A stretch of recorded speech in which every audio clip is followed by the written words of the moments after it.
እሺ በጣም አመሰግናለሁ። ሁለተኛው ጥያቄ ደግሞ በማቴዎስ ወንጌል ምዕራፍ 5 ከቁጥር 17 ላይ ያለው ቃል ነው።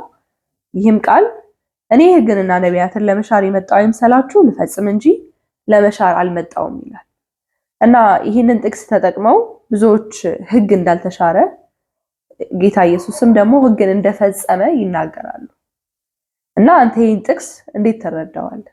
እሺ እንግዲህ ይሄ ጥቅስ ብዙ ሰዎች እንዳልሽውም በተለይ በኦርቶዶክሳውያኖች ዘንድ በብዛት መዳን በጸጋ እንደሆነ መዳን በእምነትና በጸጋ እንደሆነ ስንናገር ነው እምነት ብቻ አይደለም ሕግንም መፈጸም ያስፈልጋል፣ ስራም ያስፈልጋል ብለው የሚያስተምሩ ሰዎች አሉ።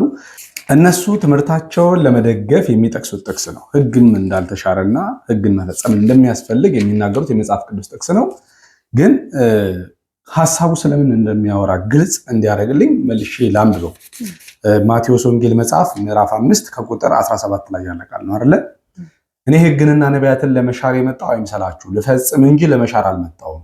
እውነት እውነት እላችኋለሁ ሰማይና ምድር እስኪያልፍ ድረስ ከሕግ አንዲት የወጣ ወይም አንዲት ነጥብ ከቶ አታልፍም፣ ሁሉ ምን እስኪል ድረስ እስኪፈጸም ድረስ ነው። አሁን አረፍተ ነገሩን ወይም ደግሞ ሐሳቡን እስከ 4 ነጥብ እስካለበት ድረስ ወይም ደግሞ እስከ መጨረሻው አንብቦ አለመረዳት ነው። አሁን ጌታ ኢየሱስ ክርስቶስ እየተናገረ ያለው ሕግን ስለማድረግ ነው ወይ ነው? ሙሴ ከእግዚአብሔር የተቀበለው ለእስራኤል የተሰጠ ከ613 በላይ ሕጎች አሉና ጌታ ኢየሱስ ክርስቶስ እነሱን ሕጎች ስለማድረግና ስለመፈጸም ነው ወይ የሚያወራው ስንል አይደለም። ፈጽሞ ሐሳቡ ከዛ ጋር የሚገናኝ አይደለም። እያለ ያለው ሕግን ላደርግ ወይም ደግሞ ሕግን ልፈጽም አይደለም ያለው።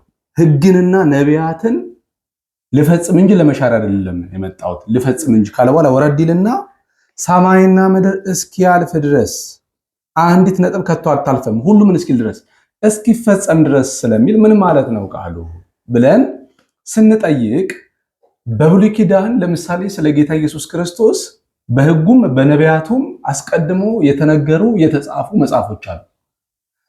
ነቢያቶች ስለ ክርስቶስ ኢየሱስ ትንቢት ተናግረዋል። ለምሳሌ በአጭሩ ኢሳይያስ መጽሐፍ ምዕራፍ 53 ልናገር። ምንድነው የሚለው? ለመታረድ እንደሚነዳ ጠቦት በሸላቾቹም ፊት ዝም እንደሚል በግ አፉን አልከፈተም እያለ የሚናገር የክርስቶስ ኢየሱስን መከራ አስቀድሞ ትንቢት የሚናገር የመጽሐፍ ቅዱስ ቃል አለ አይደል? ኢሳይያስ ትንቢት የተናገረው። ስለዚህ ያ የትንቢት ቃል መቼ ነው የሚፈጸመው? ተፈጸመ የምንለው ያ የትንቢት ቃል መቼ ነው? ጌታ ኢየሱስ ክርስቶስ መጥቶ ልክ ኢሳይያስ እንደጻፈው ያ የትንቢት ቃል ያ ኢሳይያስ አስቀድሞ የተናገረው የትንቢት ቃል የሚፈጸመው ጌታ ኢየሱስ ክርስቶስ መጥቶ የሕማም ሰው ሲሆን ሲሰቀል ነው፣ መከራ ሲቀበል ነው ማለት ነው።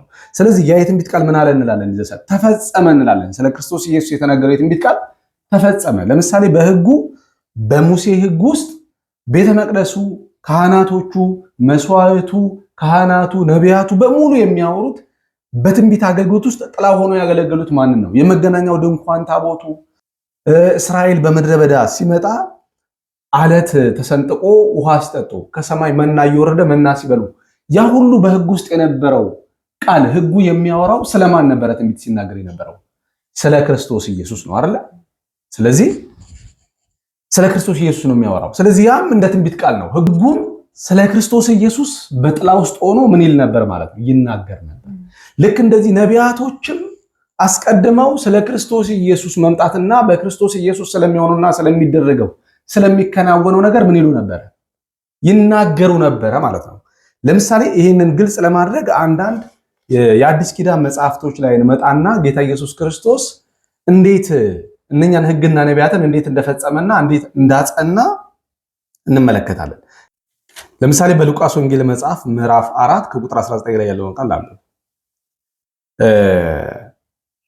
ወዳደገበትም ወደ ናዝሬት መጣ፣ እንደ ልማዱም በሰንበት ቀን ወደ ምኩራብ ገባ፣ ሊያነብም ተነሳ። የነቢዩንም የኢሳይያስን መጽሐፍ ሰጡት። መጽሐፉንም በተረተረ ጊዜ የጌታ መንፈስ በእኔ ላይ ነው፣ ለድሆች ወንጌልን እሰብክ ዘንድ ቀብቶኛል፣ ለታሰሩ መፈታት፣ ለዕውሮች ማየት ሰብክ ዘንድ፣ ለተጠቁትን ነፃ አወጣ ዘንድ፣ የተወደደችውን የጌታን ዓመት ሰብክ ዘንድ ልኮኛል አለ ተብሎ የተጻፈበትን ስፍራ አገኘ። መጽሐፉንም ጠቅልሎ ለአገልጋዩ ሰጠውና ተቀመጠ።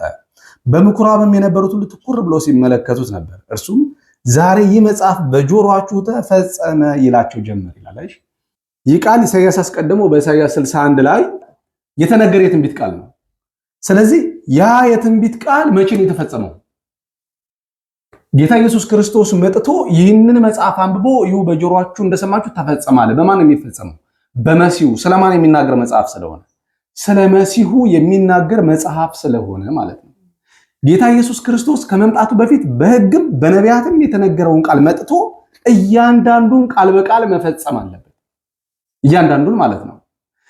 ያ ቃል ሲፈጸም ያን አስቀድሞ ስለሱ የተነገረውን ትንቢት እርሱ መጥቶ ምን አደረገው ማለት ነው? ፈጸመው።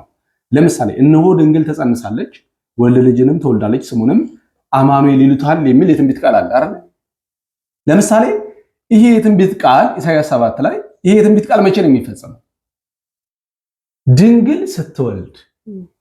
አይሽ ልክ ድንግል ስትወልድ እነሆ በኢሳይያስ እነሆ ድንግል ትጸንሳለች ወልድ ልጅንም ትወልዳለች ስሙንም አማኑኤል ይሉታል የተባለው ቃል ይፈጸም ዘንድ ይለናል ሉቃስ። ስለዚህ እያንዳንዱ አሁን ድንግል ባትወልድ ድንግል ትጸንሳለች ወልድ ልጅንም ትወልዳለች የሚለው ቃል ይፈጸማል። የዛ የትንቢት ቃል ፍጻሜ ሆናለች ማለት ነው። ልክ እንደዚህ ጌታ ኢየሱስ ክርስቶስ ሲመጣ ሕግንና ነቢያትን ልፈጽም መጣው ማለቱ ላደርግ መጣው እያለ አይደለም። አንድም ቦታ ጌታ ኢየሱስ ክርስቶስ ሕግን አደረገ የሚል የመጽሐፍ ቅዱስ ቃል የለም። እንዲያውም ሰንበትን ሲሽር እናያለን በተግባር የዘሞተችውን ሴት በሕጉ ታውግራ ትሙት የሚለውን ሕግ ሽሮ ኃጢአት የሌለባት ይውገራት ብሎ እሱን ያልፈርድብሽም ብሎ በነጻ ሲለቃት አይተናል አይደል? ብዙ በሕግ ውስጥ ሊደረጉና ሊከናወኑ የሚገባቸውን ነገሮች አላደረገም ጌታ ኢየሱስ ክርስቶስ። እና ጌታ ኢየሱስ ክርስቶስ በአንድም ስፍራ በድርጊት የሚፈጸመውን የሙሴን ሕግ አልፈጸመም፣ አላደረገም። ይሄን አደረገ፣ ይሄን አላደረገም፣ ይሄን ሲያደርግ ተፈጸመ የሚልን የመጽሐፍ ቅዱስ ቃል የለም። ምንም የሚናገረው ነገር የለም። ሕግን እያንዳንዱን እየተከታተለ ጌታ ኢየሱስ ክርስቶስ 613ቱን ሕጎች እየተከታተለ አንድ በአንድ ሲፈጸም አናይም። ነገር የሕጉና የነቢያቱ ፍጻሜ እንዲሆን እንጂ ሕጉንም እንዲፈጽም አይደለም ጌታ ኢየሱስ ክርስቶስ የመጣው። የሕግና የነቢያት ፍጻሜ እንዲሆን ነው የመጣው።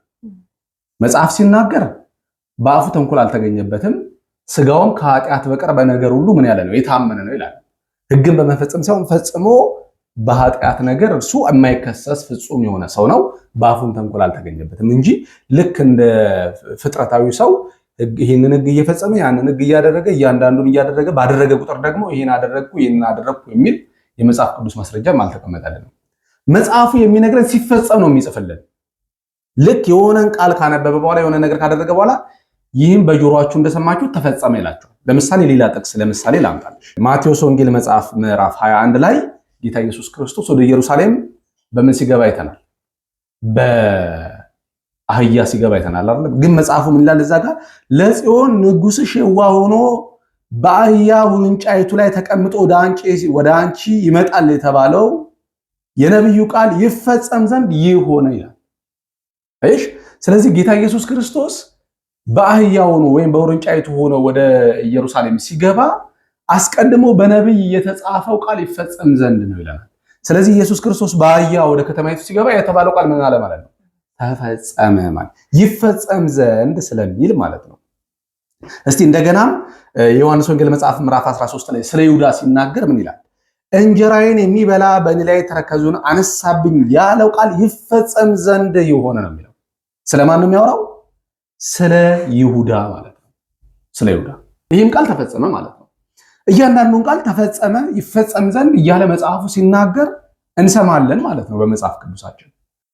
በተጨማሪ ሉቃስ ወንጌል መጽሐፍ ምዕራፍ 22 ቁጥር 37 ላይ ደግሞ እርሱም አሁን ግን ኮረጆ ያለው ከእርሱ ጋር ይውሰድ፣ ከረጢትም ያለው እንዲሁ የሌላውን ልብሱን ሸጦ ሰይፍ ይግዛ፣ እላችኋለሁ ይህ ከአመፀኞች ጋር ተቆጠረ የተባለው በእኔ ሊፈጸም ግድ ነው።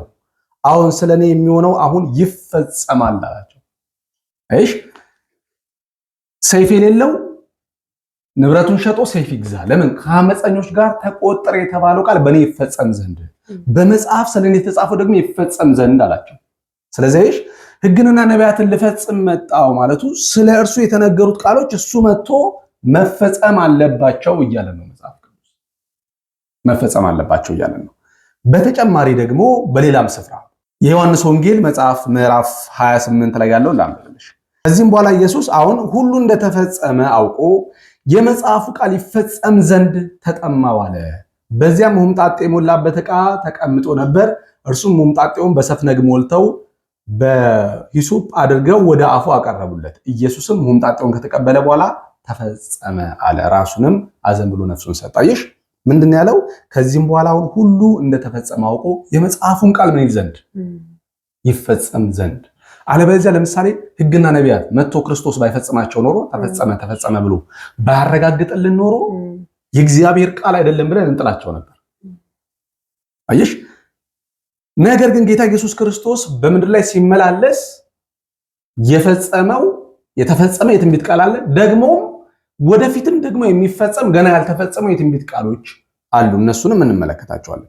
በመጨረሻም በሉቃስ ወንጌል መጽሐፍ ምዕራፍ 21 ከቁጥር 45 ላይ ያለውን ቃል አንብበና ወደዛ ሐሳብ እመጣለሁ። እርሱም ከእናንተ ጋር ሳለው አለ በሙሴ ሕግና በነቢያትም በመዝሙራትም ስለኔ የተጻፈው ሁሉ ይፈጸም ዘንድ ይገባል ብዬ የነገርኳችሁ ቃሌ ይህ ነው አላቸው። ስለኔ አለ በሙሴ ሕግ አለ በነቢያቱና በመዝሙራቱ ስለኔ የተጻፈው ቃል ይፈጸም ዘንድ ይገባል ብዬ የነገርኳችሁ ቃል ትዝ አይላችሁምን ብሎ መጽሐፍትን ያስተውሉ ዘንድ አእምሯቸውን ከፈተላቸው ይላል። ስለዚህ ጌታ ኢየሱስ ክርስቶስ እየተናገረ ያለው በብሉይ ኪዳን በነቢያቱም በመዝሙራቱም በሕጉም ስለ እርሱ መምጣትና ስለ እርሱ መከራ መቀበል ስለ እርሱ መሞትና መነሳት አስቀድሞ በትንቢትና በሕጉ በጥላ ውስጥ ሲያገለግሉ ነበር። ያ የትንቢት ቃል ሊፈጸም ግድ ነው ማለት ነው። ስለዚህ ጌታ ኢየሱስ ክርስቶስ በምድር ሲመላለስ ተፈጸመ የሚለው መጽሐፍ ቅዱስ ለዛ ነው ማረጋገጥ አለበት። መጽሐፍ ቅዱስ የእግዚአብሔር ቃል እንደሆነ ጌታ ኢየሱስ ክርስቶስ ያንን ማረጋገጥ አለበት ማለት ነው። እንዲያውም ጴጥሮስ ሲናገር ከትንቢት ሁሉ የጸና የትንቢት ቃል አለን ይላል። ለምን? ጌታ ኢየሱስ ክርስቶስ አጽንቶታልና መጥቶ የእግዚአብሔር ቃል እንደሆነ አጸናለን፣ አረጋገጠልን። የነቢያትና የሕጉን ትንቢት ተስፋ እንድናደርግ እንድንጠባበቅ አረጋግጦልናል። ስለዚህ ከነቢያት ሁሉ የትንቢት ቃል ከትንቢት ቃል ሁሉ የጸና የትንቢት ቃል አለን ብሎ ጴጥሮስ የሚናገረው ለዛ ነው ማለት ነው። ለምሳሌ በአንደኛ ጴጥሮስ መጽሐፍ ላይ ነቢያቱ ሕጉና በትንቢት ውስጥ ክርስቶስን ሲያገለግሉ እንደነበረ ማለት ሳያስቡት፣ ነገር ግን ስለ ክርስቶስ ሲናገሩ እንደነበረ የሚናገር የመጽሐፍ ቅዱስ ቃል አንብበ። አንደኛ ጴጥሮስ መጽሐፍ ምዕራፍ 1 ከቁጥር 10 ላይ ለእናንተ ስለሚሰጠው ጸጋ ትንቢት የተናገሩ ነቢያት ይላል። ስለዚህ መዳን ተግተው እየፈለጉ መረምሩ፣ በእነርሱም የነበረ የክርስቶስ መንፈስ ስለ ክርስቶስ መከራ ከእርሱም በኋላ ስለሚመጣው ክብር አስቀድሞ እየመሰከረ በምን ወይም እንዴት ባለ ዘመን እንዳመለከተ ይመረምሩ ነበር። ለእነርሱም ከሰማይ በተላከ በመንፈስ ቅዱስ ወንጌልን የሰበኩላችሁ ሰዎች አሁን ባወሩላችሁ ነገር እናንተን እንጂ ራሳቸውን እንዳላገለገሉ ተገለጠላቸው። አስቀድሞ አየሽ፣ በእነርሱ ሆኖ ስለ ክርስቶስ መሞት መነሳት አስቀድሞ በትንቢት ውስጥ አገልግለዋል ማለት ነው። ያ የትንቢት ቃል የተፈጸመ የእውነተኛ የእግዚአብሔር ቃል እንደሆነ ሊያረጋግጣልን ግድ ነው ማለት ነው። ነገር ግን የተፈጸመ ብቻ አይደለም፣ ወደፊትም የሚፈጸም አለ፣ ገና ያልተፈጸመ የትንቢትና የሕግ ቃል። ምክንያቱም እስኪፈጸም ድረስ አይሻርም ነው ያለው። እስኪፈጸም ድረስ ለምሳሌ ኢሳይያስ ኢየሱስ ክርስቶስ እንደሚሞት ተናግሮ መከራ እንደሚቀበል ተናግሮ ኢየሱስ መከራ ሳይቀበልና ሳይሞት ያ የትንቢት ቃል አይሻርም እያለን ያለው መጽሐፉ። ለምሳሌ እዚህ ጋር ምንድን ነው የሚለው ጌታ ኢየሱስ ክርስቶስ ሲናገር?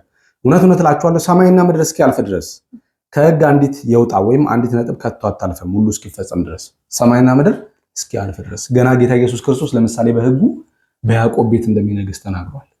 1000 ዓመት እንደሚገዛ ተናግሯል። ከእስራኤል ቤት ከያዕቆብ ቤት ኃጢአታቸውን እንደሚያስወግድላቸው ተናግሯል። የትንቢት ቃል አለ። ነገር ግን እሱ አልተፈጸመም። ይሄ ሁሉ እስኪፈጸም ድረስ ይሄ የትንቢት ቃል ይሄ ነቢያቱ ቃል ምን ሆኖ ነው የሚቀመጠው? ጸንቶ ነው የሚቀመጠው። ጌታ ኢየሱስ ክርስቶስ እያንዳንዱን መጥቶ እስከሚፈጽመው ድረስ ማለት ነው። ስለዚህ ሕግና ነቢያትን ለመሻር የመጣው አይምሰላችሁ፣ ልፈጽም ነው የመጣሁት ሲል እሱ እያደረገ እኛንም አድርጉት እያለን አይደለም ማለት ነው። ጌታ ኢየሱስ ክርስቶስ ሲጀመር ለእኛ ብሎ የፈጸመው አንድም ሕግ የለም፣ ያደረገው አንድም ሕግ የለም። ምክንያቱም የኃጢአት ደሞዝ ሞት እንጂ የኃጢአት ደሞዝ ይሄ ሕግ። ለምሳሌ እኛ ሕግን መፈጸም አቅቶናል። በመጀመሪያ ሕግን ማድረግ አቅቶናል። ሕግን ማድረግ ስላቃተን ኢየሱስ ክርስቶስ ሕጉን ካደረገው በቂ ነው። ሕጉን ማድረጉ እኛ ማድረግ አቅቶናል፣ እሱ ሕጉን አደረገ። ስለዚህ በእኛ አለማድረግ በሱ ማድረግ እኛ ልንጸድቅ ግድ ነው አይደል? ግን መጽሐፉ የሚለው ያንን አይደለም። ኢየሱስ ክርስቶስ እኛን ጻድቃን ለማድረግ እኛን ቅዱሳን ለማድረግ በክርስቶስ ፊት ብቁ ለማድረግ ሕጉን ፈጽሞ አይደለም እኛን ተቀባይነት እንዲኖረን ያደረገው። ራሱን ስለ በደላችን አሳልፎ ከሰጠ በኋላ ስለ ኃጢአታችን ሞቱ ስለ ጽድቃችን ከተነሳ በኋላ ነው። እኛ በክርስቶስ ሞትና ትንሣኤ ስናምን በእርሱ ሆነን የእግዚአብሔር ጽድቅ ሆነን በእግዚአብሔር ፊት ፍጹም የምንሆነው ማለት ነው። ጌታ ኢየሱስ ክርስቶስ እያንዳንዱን የሙሴን ሕግ ለማድረግ እያንዳንዱን እየተከታተለ ለማድረግ ይሄን አደረኩኝ ለማለት አይደለም። ባጭሩ ስለሱ አስቀድሞ የተነገረን የትንቢት ቃል በአካል መጥቶ ፍጻሜ ለመስጠት ነው ጌታ ኢየሱስ ክርስቶስ የመጣው ማለት ነው። እውነት ነው። እስራኤል አስቀድሞ የተሰጠው ሕግ አለ።